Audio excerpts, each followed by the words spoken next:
శ్రీరామచంద్రమూర్తి మనకి 4 నేర్పుతారండి. First one, ఎంత కష్టమైనా సరే అనుకున్నది సాధించాల్సిందే. సీతమ్మవారిని వెతికి పట్టుకోవటం చాలా కష్టమైంది, కానీ ఆయన వదల్లా. సెకండ్, ఒంటరిగా పోరాడితే సక్సెస్ రాదండి. శ్రీరామచంద్రమూర్తికి కొన్ని కోట్ల వానరాలు టీం వర్క్ చేసి ఆయనకి హెల్ప్ చేసినాయి. మన ఐడియాని నచ్చి మనతో మన గోల్ అచీవ్ చేసేంత వరకు ట్రావెల్ చేయటానికి నలుగురిని ఇన్స్పైర్ చేసి మోటివేట్ చేసిన వాడే నాయకుడు అండి. అది చాలా గొప్ప నాయకత్వ లక్షణం.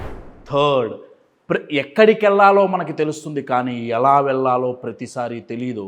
సముద్రంలో వెళ్ళటానికి దారి కనపల్లా, దారి సృష్టించుకున్నారు. ప్రతిసారి మనకు అవకాశాలు దొరకవు, కనపడవు, సృష్టించుకోవాల్సిందే. ఫోర్త్, ఇంత కష్టపడి మీరు గోల్ దగ్గరికి వెళ్ళేటప్పుడు 10 తలల రావణాసురుడు మీకు మీ గోల్కి మధ్యలో నిలబడతాడు. ఆ 10 తలల రావణాసురుడే మీ లోపల ఉండే భయం కావచ్చు, అపనమ్మకాలు కావచ్చు, లేకపోతే మిమ్మల్ని డిస్కరేజ్ చేసి డీమోటివేట్ చేసే సొసైటీ కావచ్చు. వాళ్ళని అధిగమిస్తేనే విజయం సాధిస్తారు.